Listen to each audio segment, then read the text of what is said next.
Okay, so now we move to the next section of this lesson, 2.3. We learn about other measures of location. Okay, so the median describes the middle of the data set. We know this. It splits the data set into two equal halves. You realize the median is exactly the middle of your data set. Therefore, the median divides your data into two exact halves. Isn't it? 50, it divides into 50%. Then they say you can calculate other measures of location such as quartiles and percentiles. So now in this part of the lesson, we learn how to find quartiles and percentiles. So the first thing that we will be learning is about quartiles. Okay, so what are quartiles? Quartiles basically divide your data into four parts. Quartiles divide your data into four parts. So let's say you have your data set. I think you can see in this diagram here. This is your data set. Okay, so I'll just draw here the data set by a line. And here, over here, you have the lowest value in your data set. And over here, you have the highest value in your data set. Your data set, this is the data set in ascending order.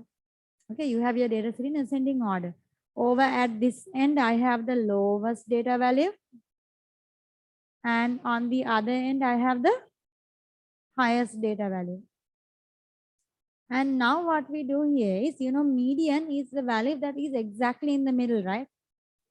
Median is the value that is exactly in the middle, which means it divides into two halves, 50% on either side, 50% here, 50% here. So now what we do with quartiles is we further divide this. So what happens here? Lower quartile. So quarters, or let's say the first quartile we learn, the lower quartile, the first quartile, Q1. You may have heard of Q1. So Q1, it divides. So you can see here the lowest value and the median. I will further divide this into two. Can you see? So this position over here is the first quartile, or we say this as the lower quartile. Okay, so we call this as the lower quartile Q1. So what happens to the data percentage? Over here, behind median, we had 50%. But now with the lower quartile, we divide this into 25% on each part. 25% of data here and 25% of data here. Can you see? And then from the median to the highest value, what do? We again divide this into two. And that part we named as this person as what? Q3, which is the upper quartile. And again, this will divide the area, the data here into two parts. So 25% each. So you can see the total data set is 100%. Median is exactly in the middle, 50% on either side. And you divide this further into two, Q1 and Q3, lower quartile, upper quartile. Median, we also use the percentile as Q2. Q2, so Q1 is the lower quartile. Q2 is also used to define the median. And then we go for the Q3, which is the upper quartile. Okay.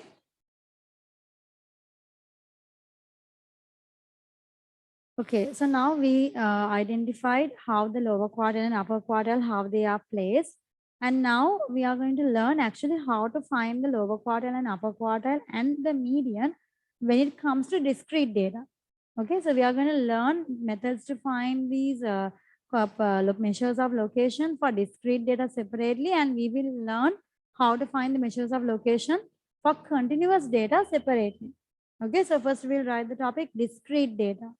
We will learn how to find these measures of location for discrete data. Okay, so you can see here they have given the note to find the lower quartile for discrete data, divide n by 4. If this is a whole number, the lower quartile is halfway between this data point and the other one above. If it is not a whole number, round up and pick this data point. Okay, let me rephrase this in a way that is more understandable to you. Okay, look. Okay, so look at the way I've rephrased this. So basically, if you want to find the lower quartile, Q1, you take your n value. N value is the total number of data points. The total number of data points in the discrete data set.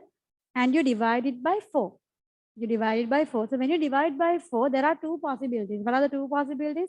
Either you get an exact divisible and an exact answer, or you get a decimal answer. Either you get an exact answer or you get a decimal answer.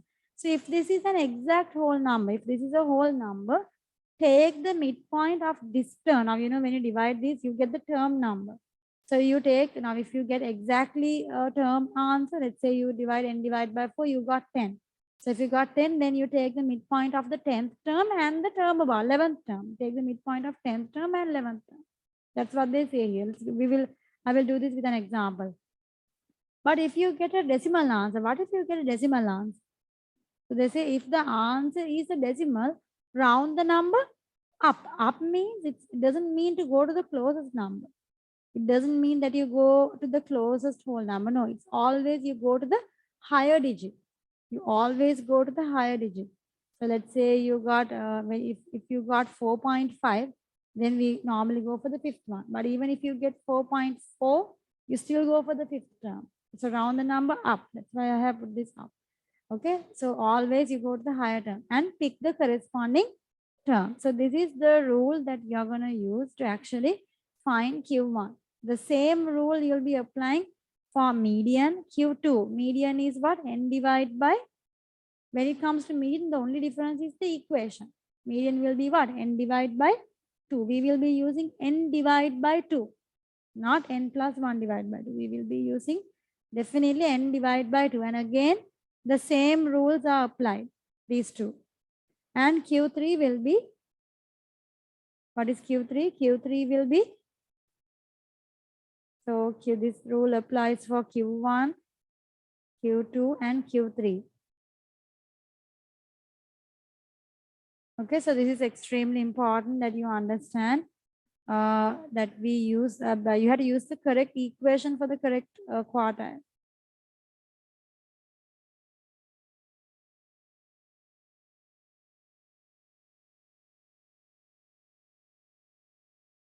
So the other important thing before you go to apply any of these equations to get these measures of location, it is important that you have them in, that you have your data in ascending order. So what's the first thing to do? First, arrange data in ascending order. That's the first thing to do. And then you go for the equations. Okay, so let's go to exercise 2D question number 1. The daily mean pressure during the last 16 days of July in Perth is recorded. The data are given below. The data is given to you. They ask you to find the median pressure and the low and upper quartile. First thing to do is arrange the data in ascending order. Can I know the lowest value here, starting from the lowest? 1009. Okay, next value 1013. Okay, next one 1014.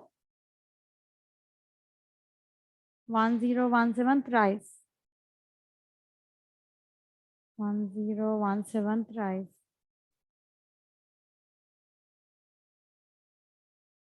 All right, then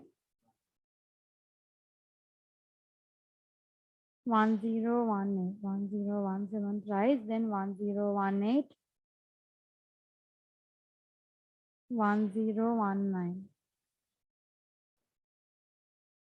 1018, 1019. Next 1021. Next 1022. 1024 twice. And then 1025. 1025, 1027. Okay. 1029. 1031. Okay, so now I have my data arranged in ascending order. All right, so now let's go for part A. They want you to find the median pressure. How do you find the median pressure? So for median, it's Q2. So now I will go with the new method that I showed you. What's the new equation that we did here? N over 2. So we will go with N over 2. This is the main equation that we are going to use, and we will be following this particular technique. So can I know how much is the N value here? How many data points are we dealing with? There are 16. So n divided by 2, which is 16 divided by 2. Answer is 8. So you can see it's 8 means 8th term. Now what's the rule here? You can see we got a perfect division. So if we get a perfect division, what are the options we have? If this is a whole number, that's the option. What do? Take the midpoint of this term and the term above. So you have to take the midpoint of that term and the term above. So 8th term and the term above is 9th term. So 8th term plus 9th term, you divide by 2 to get the median. So who is the 8th term? 1, 2, 3, 4, 5, 6, 7. This is the 8th term and this is the 9th term. 1019 plus 1021 divided by 2. It is median Q2 is 1020. 1020, directly 1020. And unit, the pressure, give the unit. Hectopascal, right? Okay, then find the lower and upper quartiles. So lower quartile Q1, what do? We use it, we find it by using the equation n divided by 4. How much is n here? 16. 16 divided by 4 is 4. And you can see we get a perfect division, which means it's the 4th term plus the 5th term divided by 2. Who is the 4th term? 1, 2, 3, 4. 4th term is 1017, correct? And 5th term is also 1017. 4th term plus 5th term divided by 2, which is again 1017. And they want you to find Q3. Q3 is 3n over 4. The formula is 3n over 4. So 3 times 16 over 4. Answer is 3 times 16 over 4. So 4 times 4, it's 12. So again, it's a perfect division. A perfect division means it's 12th plus 13th term divided by 2. So 12th term, 9, 10, 11. This is the 12th term. And this is the 13th term. So 12th term, 1024, 1025 divided by 2. How much is it? 1024.5. So this is the Q1, Q2, Q3.